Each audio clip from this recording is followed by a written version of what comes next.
Hey everybody, and happy Socktober. We are going to do color changing at the heels and toes. Now, you can do color changing wherever you want. You could do stripes at the top of the legs of your socks. You could do the hem a different color and change colors. Now, I showed a video already where we changed colors. Do I still have that sample? I don't know where it is. We changed colors in an example, or changed yarns, just showing how you change yarns. So you can change, put the tail in, and the last needle knit is one yarn, and the next needle knit is the next yarn. Then you got to weave them in. You can do the overlap, and then weave the tails in on like the next row, or you can do the rush and join. But it is a little different when you're doing a heel. The heel is really the biggest time when you got to really think about when you're changing the color. Because if you're doing a hem, say you do ribbing, this was not knit on my machine. This is a hand knit sock, but it was the only one I could find right off the bat that had different colors for the heels and toes and cuff. So if you're doing a cuff and you want to change color, you could really change right after the ribbing. You could change, and you can do a rush and join for that. So you don't have to really think about when you're changing your color, right? So then you do your leg. Now the thing about the heel is you have to change color somewhere in here or here. So you can change color right at the corner, and then you have to weave those ends in. You can do a rush and join on your last pass before you finish cranking this row of white. So there's options there, but you can't go onto the front of the sock with the other color. That would be a problem. Then you have to also, again, change colors before you start the foot of your sock. So the heel is the most difficult one, not even really difficult, but the most thought-provoking one. When you get to the toe, you can change right when you start doing your toe. But normally when I change for the toe, I do like 2 rows of the toe color, and then I set up for my toe. So let's just get into this, and we're going to make a sock with, I have a sock set here that came with 2 colors. So I'm going to do the heel in one color and the toe in another. We're going to just do a hung hem because, well, it's easy and faster to show you. I've already set up my machine with waste yarn and with the ripcord, so we're going to start right with the project yarn. All right, so let's get you down in here.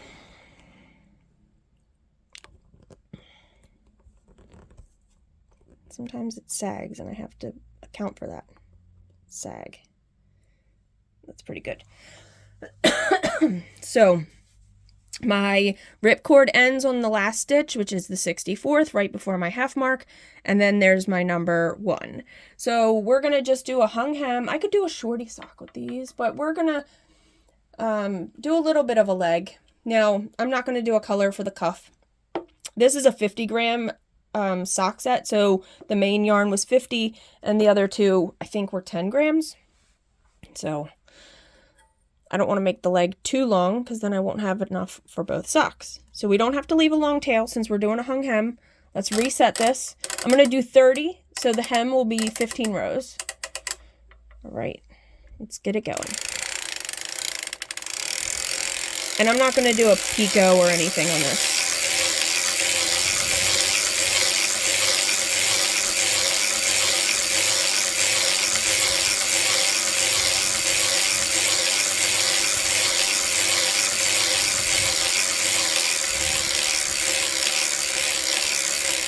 All right, we're going to stop at 30 because we're going to start hanging, stop at the front, sorry, to start hanging on needle number 1. We have to remove our weight so we can tuck the yarn up into itself, the tube, and start hanging. Now, because we started the yarn at the same spot, it's really easy to see where we are grabbing that hung hem. My camera doesn't always focus on the first bit with my hand in the way.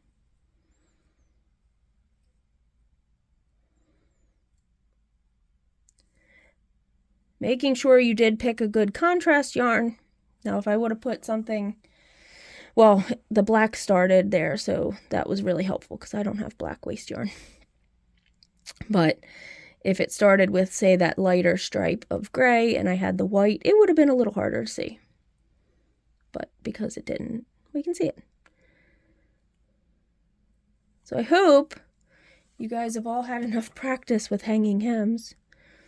I don't mind having socks with other types of tops. I just really, I enjoy a hung hem. I do. I have quite a few socks with hung hems.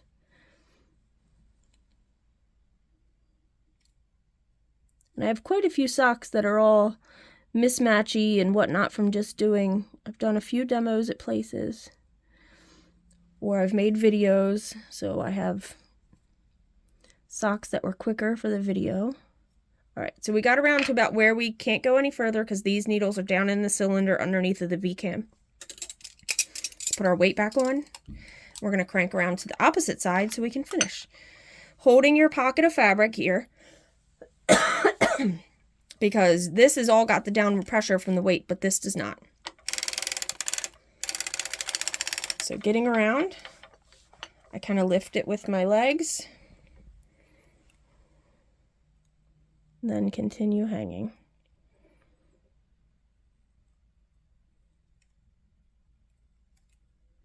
Trying to pull that hung, the stitches that are going to get hung close to the cylinder so you're not having to stretch that stitch out really far.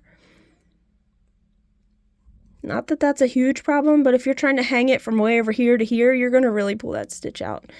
The legs of the stitch, really, you're going to make them longer. And you're going to make the other stitches on the sides of it a lot tighter.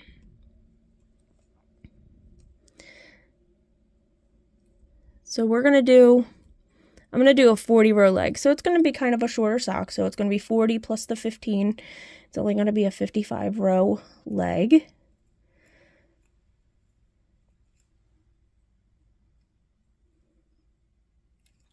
All right. Reset my counter. Let me write down what I did. 30 and hang.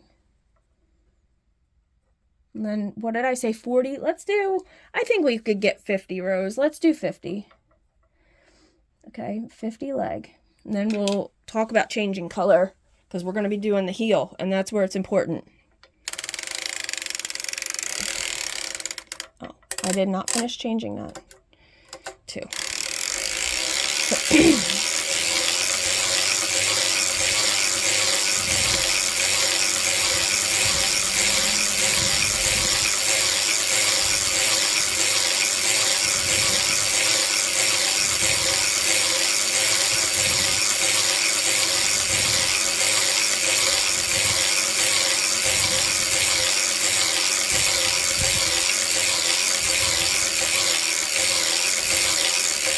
So I'm at like 47, but let's talk about options here so you have an idea. You know you're going to have to lift up all these needles out of work. So you could stop here, lift them all out of work, finish cranking around, cut your tail. Pull your tail in, start your new yarn, and start cranking your short rows. You would then have to do either some tail weaving on the next full row in the round, or hand weaving in the end. Just don't do anything with the tails, let them hang in there loose, weave them in the end by hand. You can do that. What else can you do? So those are kind of two options. Cut the tails at this corner, weave in the tails on the machine, or weave them in after the fact. You can crank around, do your, say it'll be your 50th row. Before you get past here, cut your yarn, do your Russian join to start the loop. Your new color will then start the second loop of the Russian join.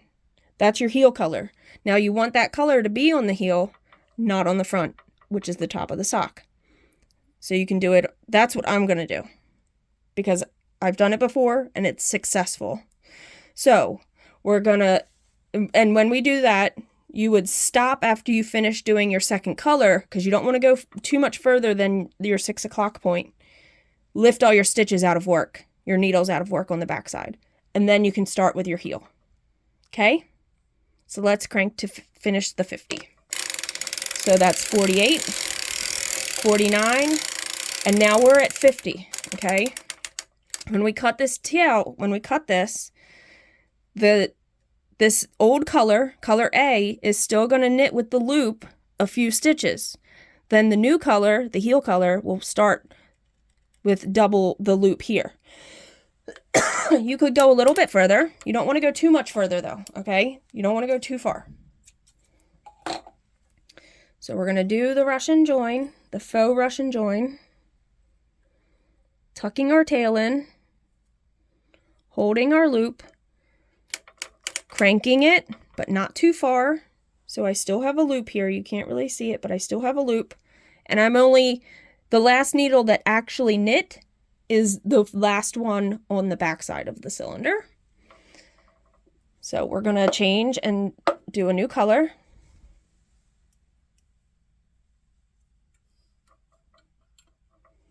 You're going to make your Russian join loop. Now you don't want to go too far, because remember, what do you have to do? You have to lift up these needles. Okay, so let's do that. It caught my new color, which is going to be part of the heel. It's going to blend right in with the heel. This one is ready to go. All of my back needles are lifted, and I'm ready to continue cranking forward and around till I get to the back. Now you engage your heel spring and you start your heel. Okay, we've changed color. We're going to change color the same way when we go back to the main color. Heel spring is on, decreasing by lifting 1 on the yarn side. This is going to lift already. All right. Lift 1 on the yarn side to decrease. Now you can do whatever decrease, increases you like. That's up to you. Let's put my heel weights in, because I did do a little bit of a sample crank of this yarn because I wasn't sure what the fabric would look like. So I did make my stitches 1 click on the tension shorter. Okay, so it is a little bit tighter than I normally would crank, but I didn't want the fabric to be too open. Lifting 1 on the yarn side to decrease. Lift 1, lift 1, lift 1, lift 1. Okay, they're rising again. I'm just going to hand tension it a little. And I'm going to move my forks. Okay. Lifting 1 stitch on the yarn side, 1 needle on the yarn side to decrease by 1 stitch. Lifting 1 on the yarn side. Whatever you do on one side, do it on the other side. Lift 1. Lift 1. Lift 1. I'm going to readjust because I shouldn't have to pull on my weight. Yarn side, lift 1. We're almost at our target. Lift 1. Lift 1. This is our last one. We're going to lift it and crank to the other side. Now we're going to start increasing. So do whatever increase method that you want to do. I'm going to do pushing 1 needle back down into work on the opposite side of where the yarn is coming from. I've really started to enjoy the look of this one. So I was die hard 1 up, 2 down. And now, after these videos, I've really expanded my horizons.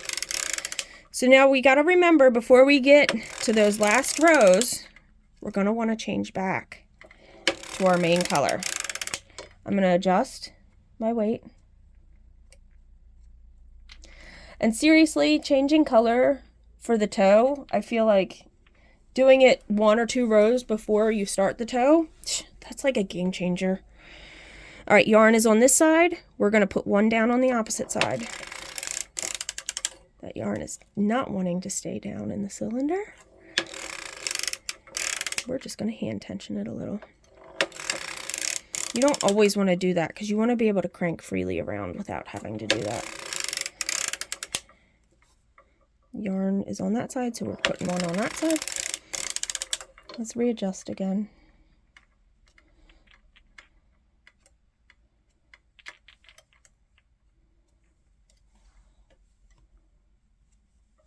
Okay, that looks a little better. Yarn is on this side, decreasing on, or increasing on the opposite side. Yeah, that's better. Increasing on the opposite side. We're getting close. Increase. Increase. Latches down. Make sure your latches are open, okay? Opposite side. Not mushing them down. You don't want to mush them so the latch closes on you. Okay, one down.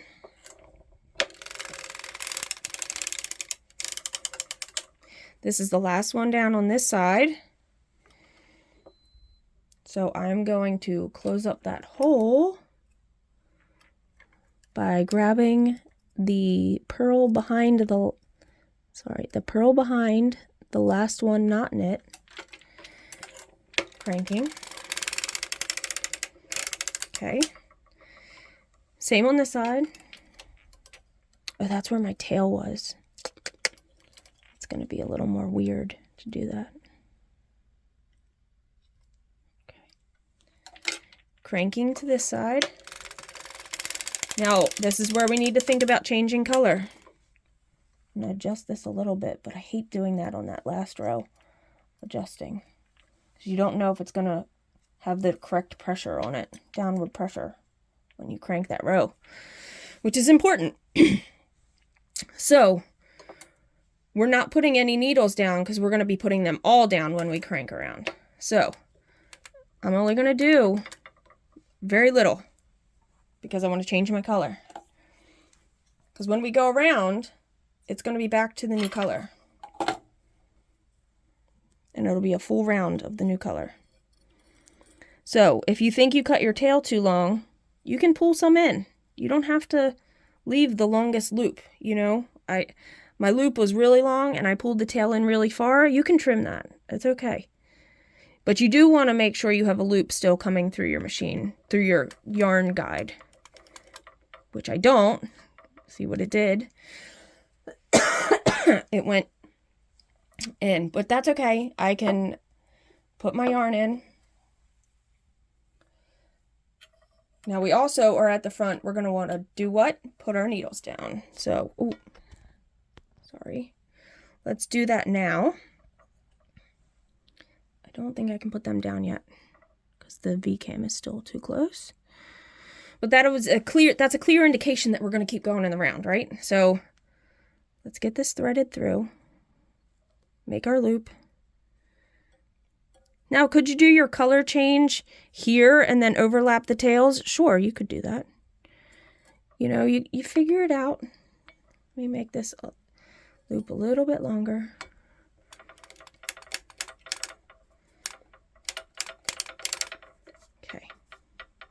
And I'll just cut that tail. And I'm going to put the rest of these down. And I'm going to reset my counter because we're going to do the foot. And we want to know how many rows we do for the foot. So, that worked out okay. My downward pressure was okay. I was a little worried.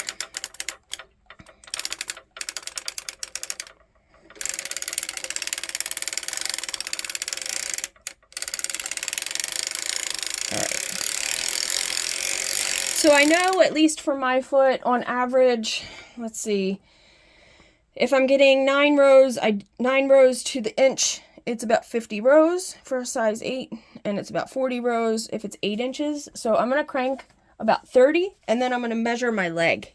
I'll take my weights off and measure my leg without weight on it. That'll give me an idea off my chart how many to do.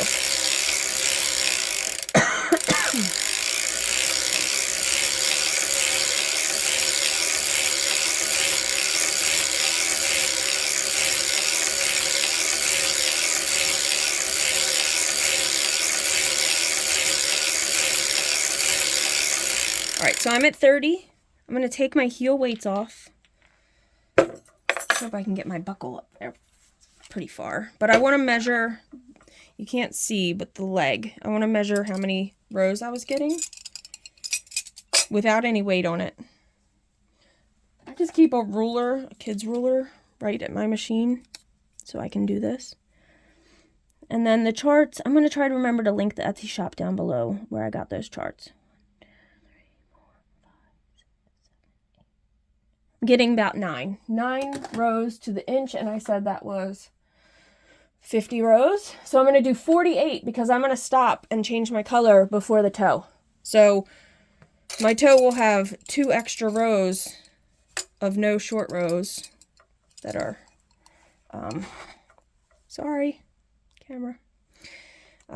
Because I feel like a color change that way is like super easy. I don't know why you would want to hand weave tails in, first off.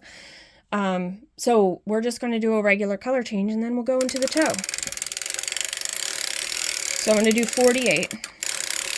I didn't grab the toe as good as I should have there. Or the heel.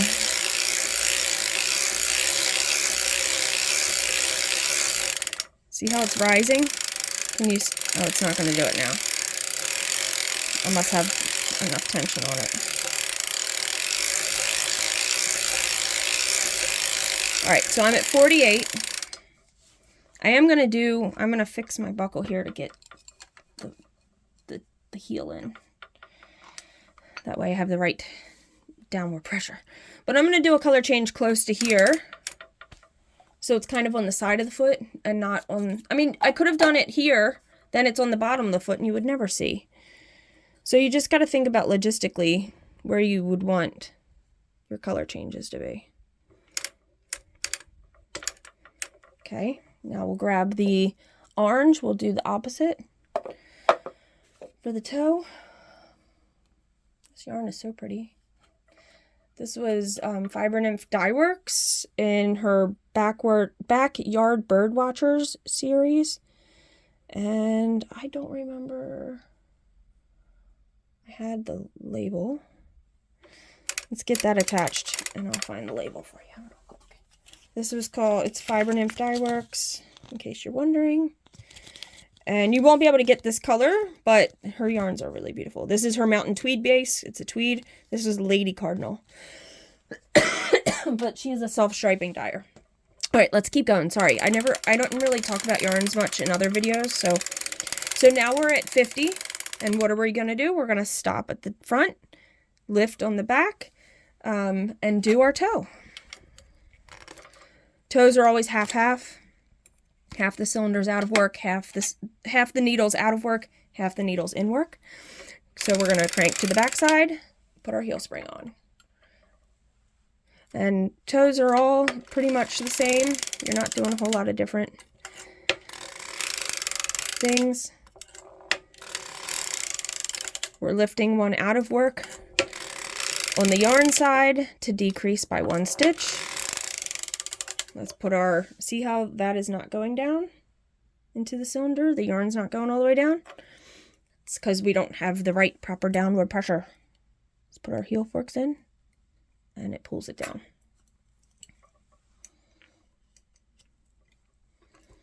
That definitely, I mean, you know, you want to make sure you have that.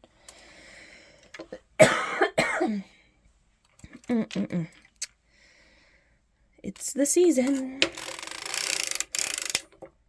All right, lifting one on the yarn side to decrease, lifting one, lifting one. The yarn is already riding up again. It's because I made it 1 click tighter, but I didn't want the loose fabric that I got from the swatch, so you just got to be more careful when you're doing your toes, because if you make your yarn really tight, if you make your fabric really tight for your plain knitting, when you get to doing heels and toes and you have the heel spring on, it's making it even tighter. It might be too tight that you can't even crank. Or it'll be tight like it is for me right now, where I have to change the distribution of my weight, or I'm pulling down. But let's change it because it really is better when the weights are doing the work and not you. Okay, lifting one on the yard sign. This is my last one. Lifting one. This is my last one. So we're mirroring, doing row 1, row 2, row 1, row 2. So we need to do the same thing on this side. We lifted it out of work. Now we're going to increase again. So we're going to do the same as I did on the heel. One down on the side that the yarn, on the opposite side of the yarn. So the yarn is on this side, putting one needle back into work on the opposite side. One down. One down. Again, not mushing it all the way down. It might look like it's sitting up really far from the other needle, the height difference, but it's in work. It's gonna knit. One down on the opposite side. One down on the opposite side. Let's fix our weights.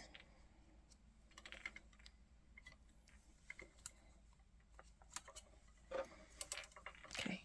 Yarns on this side, down on that side.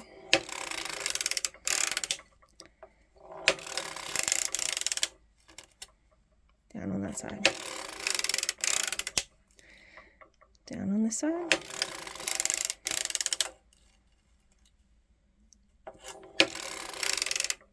You really only want to do that so many times before you adjust your weights, but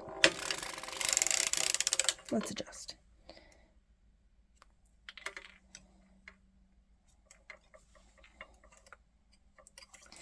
Sometimes I feel like my bottom weight gets in the way of these littler weights.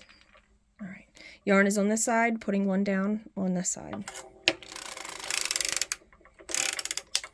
One down on this side. One down on this side. One down on this side. One down on the opposite side. One down on the opposite side. This is the last one on this side. How did I do that? Usually it's... Okay. One down on this side, and we're going to crank it to just knit this last one, but we're going to have to put more than that down. I don't know what I did different, so why it's like, that's okay.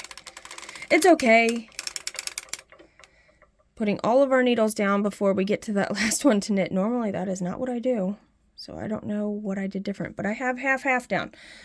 Only going to knit to the last needle, so just being careful to only knit to your last needle so it closes, leaving a long tail to Kitchener your toe. Pull that in the machine between your last needle and your first needle. Tuck it in your machine. I normally don't end on that side. That was very odd. Sorry, it threw me off. White will be a good color. Now, see, we do have 2 rows, remember, of the toe color. So you're going to be Kitchenering the same color to the same color. Now, if you don't want to do that, then do the other kind of color change. And then you'll Kitchener one color to color A to color B. It's all up to you and how you want your sock to look. If you're not good at Kitchenering, maybe you don't want to Kitchener one color to another color. Maybe you want it to be in the same color. Okay, I'm going to crank around. I have my tails in here. They're not overlapping.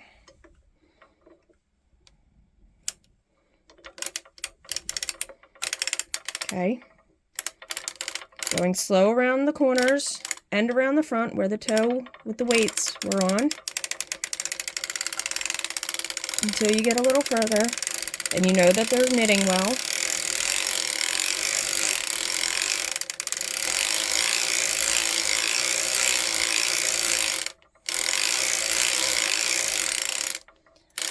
I'll probably rewatch this and be like, oh, I didn't put a needle down. I did that in one of the other videos.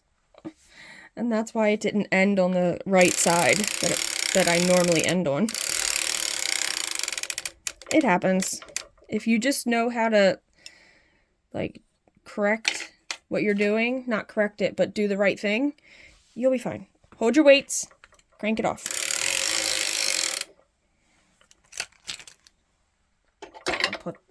all my weights down and show you guys what we got. All right. I know I have a sample.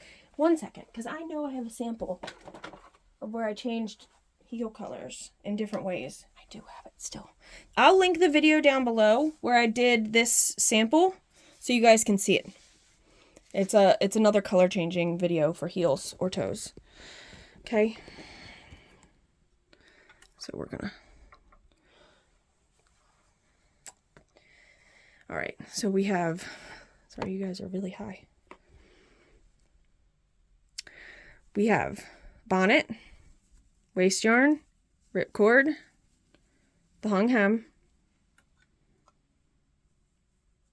We're going to take that off. Ends are on this side, pull it from the other side.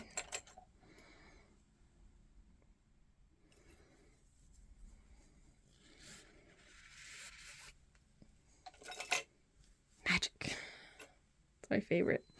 All right, we have our hung hem. Okay. Okay. Hung hem. Here's where we did our color change. Notice the color did not go onto the top of the foot because we thought about what we were doing.